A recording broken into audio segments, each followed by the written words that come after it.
All right. Hello. Thank you all for joining in. If you're watching the replay, I greatly appreciate it. And bear with me one moment while I get some things situated. This is the first time I'm trying to stream across different platforms. So these are episodes of Sesh, my new podcast slash live stream for my Patreon. But I am experimenting with new ways of communicating. So bear with me one moment while I start this. So I'm live streaming on Instagram. So if I am moving or my eyes seem to be a little off focus, that's because I'm looking at two different screens. So just bear with me while I get everything situated. But I hope everyone is doing great. Thank you so much for watching and being involved with what I'm doing. I greatly appreciate it. And I wanted to share this conversation with just a wider audience today and not just restrict it to my Patreons, just because I think it's a very important conversation to have. So I think I am almost set up. Yes, I think everything has been shared. People are aware that I am live streaming. So cool. All right. I am all set up. So once again, thank you all so much for joining in. I'm trying to go live a little bit more often for the people that are watching on Instagram. For my Patreons that are watching, these are conversations that I have once a month. I try to pick a conversation that I think is meaningful and has value to the people that support me, and just discuss it in depth and just give a little bit more context to certain issues. So the issue that I wanted to discuss today is something that was on the tail end of the last conversation I had on my Patreon live stream. Hey, Sharice. Yes, you are my beautiful friend. So yeah, so this is a conversation that if you are watching through Patreon, I touched on the fact that I will be discussing this more in depth this month. And so this is essentially, these are my thoughts, my opinions. Obviously, I don't have any data or information to support what I'm saying, but it's just all about just things that I've experienced, things that I've seen, just my perspective of how I view myself within the animal rights movement, the community as a whole, and just some house cleaning and just things that need to be addressed and brought to the forefront. So I'm just discussing today why I feel there aren't as many Black animal rights activists in the animal rights community. And well, I would say when I first started doing activism, I definitely felt like for lack of a better term, a black sheep in the community. There weren't a lot of Black activists that I knew or were aware of, and there weren't a lot of them being pushed to the forefront either. And so when I started doing this, it obviously stood out to me and it grabbed my attention.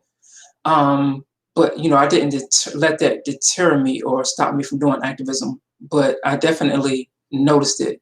So when you look at a lot of the AR organizations, a lot of the activists, when you see photos, videos, it's typically not a lot of people of color. Not to say that there aren't amazing activists that are Black and brown and diverse, but there's a certain stigma, a certain image that the animal rights community or veganism has as a whole. So you don't see a lot of brown or diverse faces being pushed to the forefront. And so this is one of the reasons I think that there's not as many Black animal rights activists as it could be, is because there's this image of the movement not having diversity. And also veganism at times is used as a form of elitism. So, I mean, essentially, access is a form of privilege. So, the more access that you have, the more privilege that you have in a sense. And people use their diet along with fashion, clothing, money, and all different types of things to showcase their wealth and elitism. And sometimes veganism is used as a tool where it's used as a tool to almost seem elitist. And, oftentimes, people in marginalized communities, we sometimes oftentimes lack the resources of other communities. So that almost always feels like another barrier that we have to cross before we could even consider being vegan. But it's not. Once you understand what it is and how it works, you'll completely just be able to cross that bridge and not even look at that as a barrier. But yeah, so just the fact that a lot of AR organizations, a lot of activists that are propelled to the forefront are typically white, are typically, people that sometimes use their platforms for almost like an affluence type of lifestyle, personality driven, I guess, persona. That definitely is a reason some Black people don't feel welcome and invited into the movement, or that veganism is something that's accessible to them.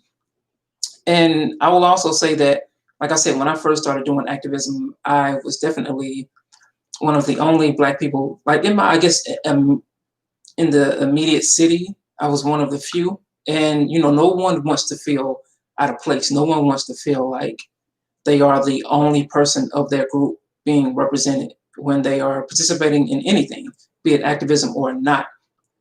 So I will just to be honest and forthcoming, when I would say up until around the age of my late 20s, early 30s, I was very skeptical of white people. Like it's not that I didn't have white friends or didn't associate with them or anything like that. It's just when I thought about white people collectively, it was hard for me to not associate white people with systemic racism, white privilege, and all of these different types of things that I just experienced growing up in America. My friends' experience, I definitely had my own barriers of accepting other people. And like I said, when you start being involved in anything, you don't want to be the only person. You also don't want to be the only person in a group where you feel you maybe look at differently. It's one thing to stand out on your own and not be the same as everyone else, but you just don't want to feel like you're out of place and awkward. So yeah, like I said, I had my own issues of dealing with people of different of white people for a while, up until around, like I said, I was in my my late 20s, early 30s is when I finally put some of those issues to bed and was able to, move past a lot of that. So it's still a lot of race relations that need to be dealt with. I mean, I think we see that happening right now in America and around the world. And this is something that the animal rights community isn't immune to either. These barriers that may exist to make people of color or just more diverse groups of people feel invited. And also, I definitely know that it can definitely feel disrespectful to Black people to see a movement dominated by white people fighting for animal rights when white people have a violent history of oppressing Black people. It almost feels like a slap in the face. Not that it is the movement's fault that Black people feel this way, but it is something to be aware of if we are if the goal is to have more people and be more diverse. And if we're wondering why we don't have the diversity and why more Black people aren't involved. And, perception is reality. So although there are some amazing Black activists, amazing people of color, indigenous activists, I mean, all kinds of people are in the animal rights community. We know what the perception is, and we just can't ignore that perception just because we don't want it to exist. Let me see, I will read this comment. My species and racism being one and the same. My people do not want to hear about animals over humans. Yeah, absolutely. Yeah, and a lot of times that's a whole nother comparison when you think about some of the language that's used, when you think about terms like slavery and how that is used, fairly often in the animal rights community. And although no one group or beings own the term slavery, sometimes it can be used in reference to the transatlantic slave trade, which was specifically the slavery of Black and brown people. And that language is just problematic when you don't properly put it in context, or even if you overhear someone using that term and you don't get the full context or they don't explain it in detail, it definitely feels uncomfortable. I had that experience once when I started doing activism, hearing people using the term slavery, and it just didn't sit right with me. But yeah, it's things like that we have to address, that we have to bring to the forefront if we're going to have, more diverse people be involved in a larger spectrum of people. And sometimes the nuances of what veganism is, they may not be pushed to the forefront. So when we talk about sometimes the nuances of how, animal agriculture, how it impacts marginalized communities and how that's often not emphasized, can definitely be uncomfortable. Not that those things should be the forefront and the focus of the animal rights community, but we can't ignore the human element in how humans are exploited in the animal agriculture industry. Yeah, especially when the animal rights community is made up, or at least the perception is predominantly white people. So we have to make sure that we are addressing the systemic oppression of people that happens through animal agriculture. And, it sometimes feels like the human rights are ignored in the animal rights movement. And I'll be the first to say that I am vegan for the animals. I'm not vegan because it's better for my health, or because I do want a better environment, but that's, it's about the ethics of how I see animals. That's why I'm vegan. But, not that we have to focus on these human rights issues that intersect with animal rights, but we can't ignore them. Because we are humans. If beings within your group are being oppressed, although you all are fighting for the end of oppression of other beings, that's something that can't be ignored. And actually, that's something that should be highlighted, or should be, if someone has a connection to us, to that, or can relate in a different manner towards oppression than you, or than the movement is used to seeing, then those voices need to be heard and amplified, because they can make connections and see things and address things in ways that maybe someone without that connection couldn't. So it's not that, the animal rights movement has to be co-opted by other movements, because like I said, I wholeheartly think the animal rights movement should belong to the animals. It is about the animals, because all beings deserve, any marginalized group of beings deserve their own platform, deserve their own movement. Just like Black people, we deserve our own movement. Just like women deserve their own movement. the LGBTQ community, they deserve their own movement because we all experience oppression and discrimination in specific ways that are similar to us that are not the exact same.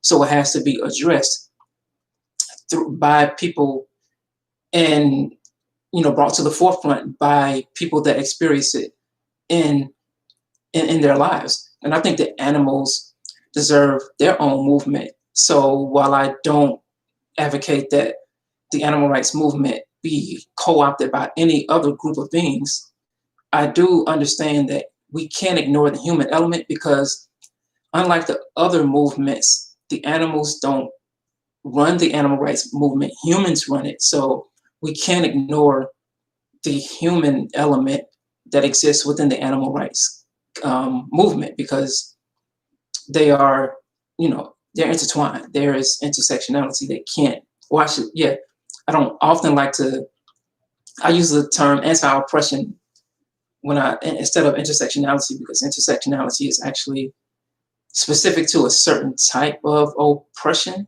or linked oppressions, and anti-oppression is just, I think it's just an easier term, but yeah, we just can't ignore the human element that exists when we are discussing animal rights.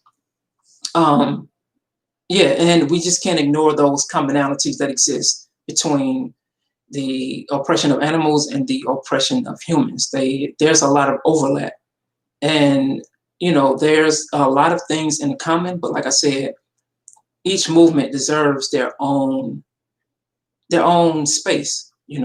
Just like I wouldn't want any other movement co-opted by animal rights, I wouldn't want the animal rights movement co-opted by any other movement either.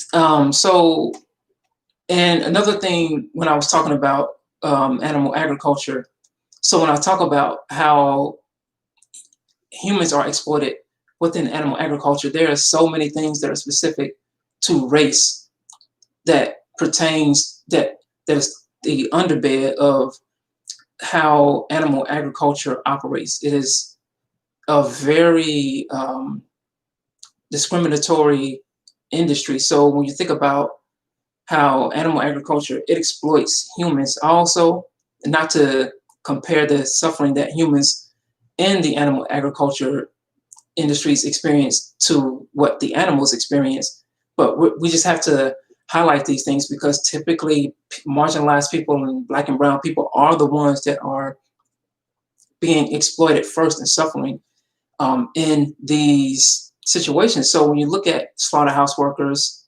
and how a lot of them are either, no one wants to grow up killing animals for a living. And a lot of these workers are people that are in work release programs from prisons.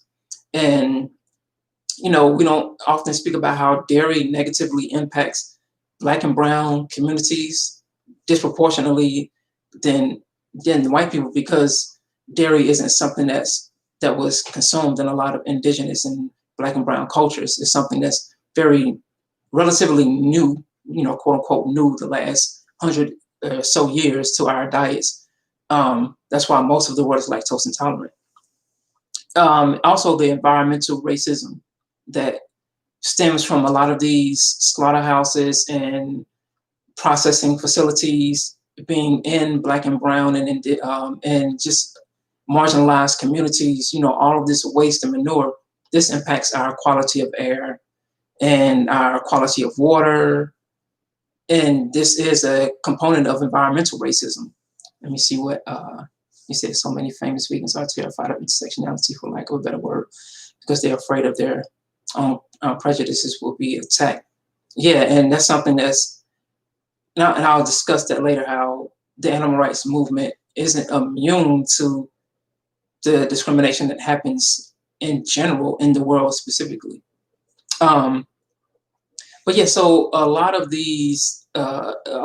animal agriculture exploits, marginalized communities and take advantage of marginalized communities. And if we are, as a movement, going to progress, we have to not that we have to make these the talking points of the movement, but we can't ignore the fact that Black and brown people are being exploited in animal agriculture also. Yeah, so it's just, and also when you think about the slaughterhouse workers, a lot of them, like I said, are on work release programs from prisons. And I mean, if you don't know, prisons are disproportionately filled with Black and brown people in comparison to white people. It is, it's a systemic thing. So these are things that we just can't ignore. So although the movement, I'll never advocate that it be about human rights. We can't ignore the human rights issues, and especially how they pertain to Black and brown people, and expect the movement to be diverse. It's just not going to happen if we aren't addressing some of these issues. Once again, they don't have to be the forefront of what we are talking about, but we have to address how these things impact our movement. So I have a couple of notes because there was a lot that I definitely wanted to discuss, and I didn't want to miss certain things. Yeah, so, and when I speak about the way we have to be aware of these prejudices and how they exist. So I was at a Black Lives Matter protest a couple years ago, and so it was there was a nice amount of white people that was supporting the march. So when the police came, there was the chance that, well, not the chance, but the directions were that all the white people stand in front of all of the Black people, because we had to understand that they have privilege when dealing with the police, and if we don't, we can't ignore that. So if we're dealing with police brutality at such high rates when it comes to Black and brown people, it was smart for the march to actually ask white people to sacrifice privilege and put themselves in the same predicaments that we have been in. And, no one had an issue with it.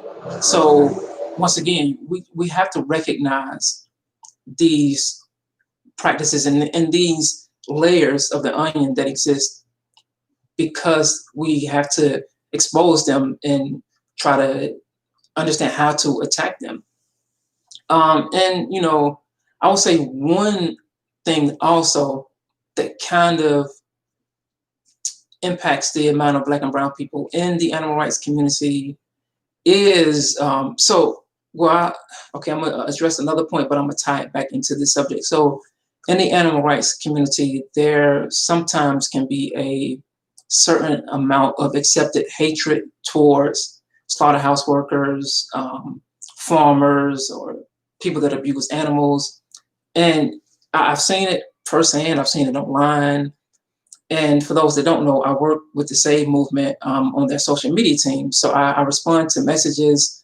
I respond to, I help out with the Instagram posts and things of that nature. And even before I was with the Save movement, just even on my own pages, on my own social media, it seems that, like I said, within the vegan community or the animal rights community, like I said, there's a certain amount of accepted hatred, or at least that hatred towards slaughterhouse workers or people that abuse animals, or farmers. It gets overlooked, and it just kind of is accepted. And this is very dangerous, one, because you don't want to operate in a space from hate. But I think one of the incidents that really brought this forth and tied in the racial element was the Michael Vick case. And so while I will say that I do think that people would have been mad at Michael Vick regardless of his color, I do think it became a lot easier to vilify Michael Vick because he was a Black man. I think it became very easy to demonize him for what he did because of his skin color. And I don't think the narrative would have always been the same had he not been a person of color. So this is why this hatred towards slaughterhouse workers, um, farmers, is dangerous and is deadly. And also, a lot of these people are marginalized Black and brown people, or people from marginalized communities. And that nuance, it does feel uncomfortable when you hear people at activism events or activists online saying things like, "Oh, they should just get another job." Anyone who hurts and kills animals in these jobs, I wish nothing but bad karma on them. We're totally just bypassing a lot of the different types of discrimination and oppression that is happening to them. It just seems like there's a accepted blind rage sometimes in the animal rights community. And sometimes that's another reason why Black people may not feel as apt to join the animal rights community, because at certain times it is this, you should to die before you ever eat an animal product type of perception of us. And while I know that that's not always true, I understand why that stigma exists, because I've seen elements of that happen online and just, in my personal experiences with people. And, veganism is literally about your options. It is when you have the ability to, you don't support animal exploitation, because none of us can be 100% free from supporting, abusing, or exploiting animals, no matter how vegan you are, because we don't live in a vegan society. So when we ignore the fact that these slaughterhouse workers a lot of them are in low-income communities, have little access to education, are immigrants, and are dealing with all of these other factors, and a lot of them are just doing what they have to do to survive, and we just put these blanket statements of hatred on them. It doesn't seem very understanding. It doesn't seem very inviting. And I will just, so that's why I think that we really have to be nuanced in our conversation. And we have to understand that we can't operate without addressing all of these issues, without addressing all of these layers, because they do persist. And if we are going to be a bigger movement, we're going to need more voices. We're going to need people that have unique experiences with not only oppression, but just see things in a different manner. And ultimately, I will say, this isn't something that is going to be solved in one conversation, one day, 1 year, because honestly, white privilege and white supremacy is a part of world culture. And, the animal rights movement isn't immune to white supremacy and white privilege. And when I say that, I'm not saying that white people in the animal rights community are undercover Klansmen and, they hate Black and brown people. No, what I'm saying is our society operates in a way where it benefits white people. It pushes, white people in power, gives white people more advantages financially, socially, economically. And we shouldn't think that veganism or the animal rights community is excluded from that, because veganism or the animal rights community is honestly just a microcosm of everything else that exists. So if white supremacy and white privilege is existing just in general, it's not like the animal rights movement is going to be immune to it, especially when it's predominantly white. And I just say that from my personal experiences when I go to events, when I do activism. There are amazing Black activists and people of color and of different ethnicities doing amazing activism work. But, I would be lying if I said, I just know tons of Black activists. I know some, and I've met a good amount, but in comparison to the amount of white animal rights activists I've seen, it's night and day, So yeah, so we can't expect to solve, discrimination within the animal rights community without solving the discrimination that exists within the world, because like I said, veganism in our community is only a smaller version of what's happening globally. And this isn't something that I think animal rights activists or white animal rights activists should take personally. It is, when we talk about white supremacy and white privilege, it's not necessarily your fault or any one person's fault. We just have to address it when we can, and the best way that we know how. Um, you know, One of the great things I will say is that lately I've definitely seen a lot more organizations and activists and just people in general addressing these types of issues, addressing this systemic racism and lack of diversity within the animal rights community. So I think we are making steps in the right direction. But like I said, this isn't something that's going to be solved. There's no one absolute answer that anybody can implement, any person in position of power that can make all of this change happen overnight. This is, like I said, this is just a smaller piece of a bigger problem, which is white supremacy and white privilege, and that has to be attacked. And once that is attacked, I mean, we do it in different manners. We do it here, we do it there, we do it in the animal rights community, we do it through challenging police and policy. It's another battle that has to be fought on all ends, just like we have to fight against animal exploitation on all ends. So whether that be welfarist platforms, abolitionist platforms, legal, it's something that has to be done in a variety of ways. So I think,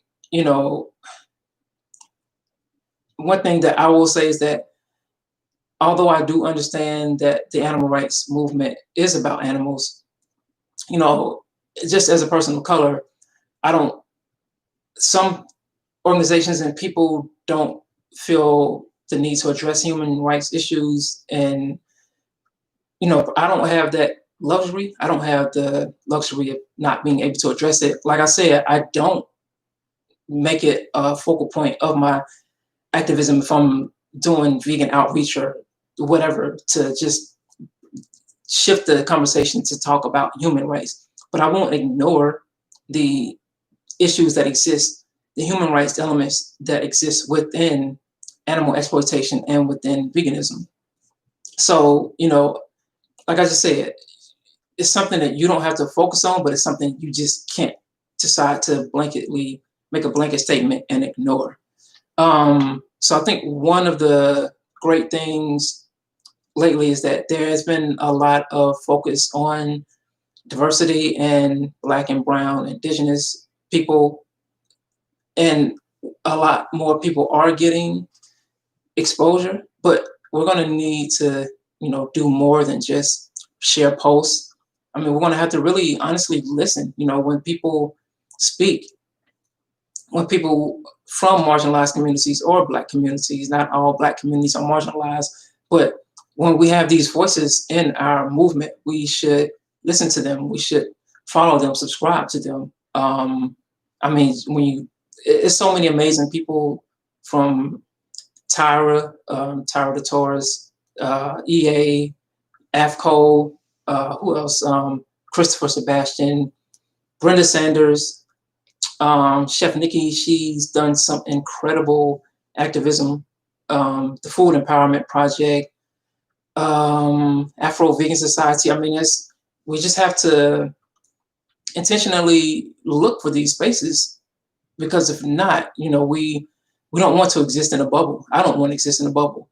I was talking to a friend about this yesterday. Well, not yesterday, but a couple of days ago, about how some vegans, they only go to vegan restaurants. They don't have friends that aren't vegan. And, I don't want to exist in a bubble, because that's not a real thing. And just as, just to kind of correlate that to this discussion, if you're in the animal rights community and all of your activist friends are white and all of the pages you follow are white, you should ask yourself why. You know, why am I not following more Black and brown or indigenous activists? Why am I not subscribing to other YouTube channels? Why am I not reading books from other perspectives and other voices? Why isn't this a more healthy, balanced?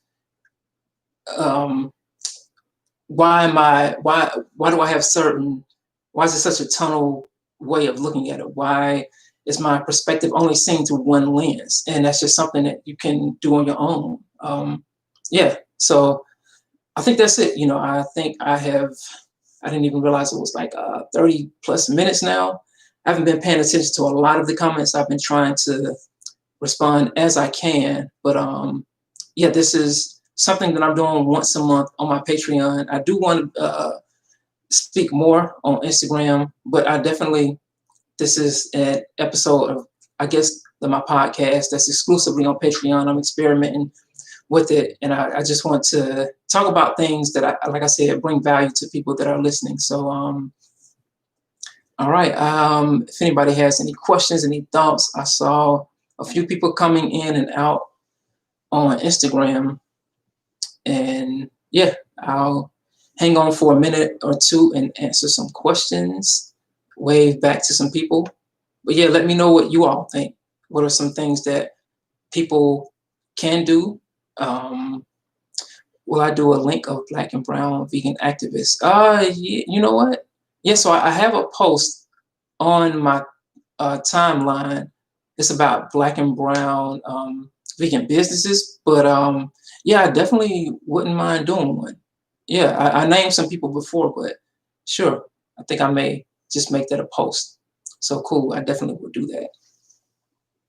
But yeah, feel free to ask questions and I'll answer them before I log off. And I hope you all are in good spirits. And like I said, I don't think any of this should come across as an attack towards anybody in the animal rights community or any activists. It's just some house cleaning. And what you say, Andrea, shout out to the Sesh for making some great changes by including us marginalized activists in the framework. Yeah, absolutely. Because this isn't we're not going to solve animal exploitation without including diverse people. Like, it's just not, it's not possible. You know, I don't think there's, I forget who says, has that famous quote that there are no single issues, like there's no one topic issues. I'm butchering the quote, by the way, so my apologies. But yeah, we're gonna need everyone to have hands on in addressing these issues because they don't exist in a vacuum. They don't exist in a bubble. How do we support slaughterhouse workers who are marginalized? That's a great question. I guess that depends on your definition of support. I mean, I know sometimes at events we just give them information. We don't attack them. I think that's one of the first things we can do is not demonize them, not attack them. Talk to them like they are human beings because they are. Understand and learn. I would say learn about the specifics of what they go through, the conditions that they are predisposed to before they become slaughterhouse workers. I mean, if you do the research, it's pretty disturbing. I mean, how these companies prey on these communities.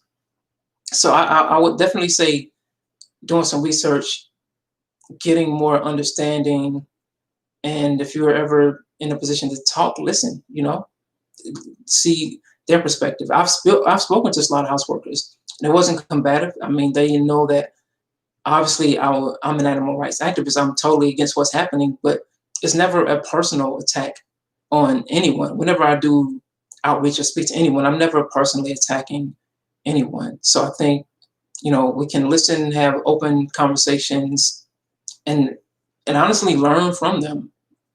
They probably know more about animal agriculture than we do. So I think it's to our benefit to learn from them what we can. That doesn't mean that we have to, you know, support what they do. You can always be unapologetic in being against animal abuse, but that doesn't mean you have to demonize or vilify anyone when you do it. So I hope that answers the question, or at least is some kind of insight. But all right, so I think I will be logging off now. Almost at 45 minutes. Thank you, everybody, for tuning in. I don't know what next month's subject will be about, but if you're on my Patreon, thanks for watching. And if you have any suggestions about things that you would like for me to talk about, or are interested in hearing my perspective about, definitely drop them in the comment section. Message me, just let me know. And who knows, maybe I will discuss it.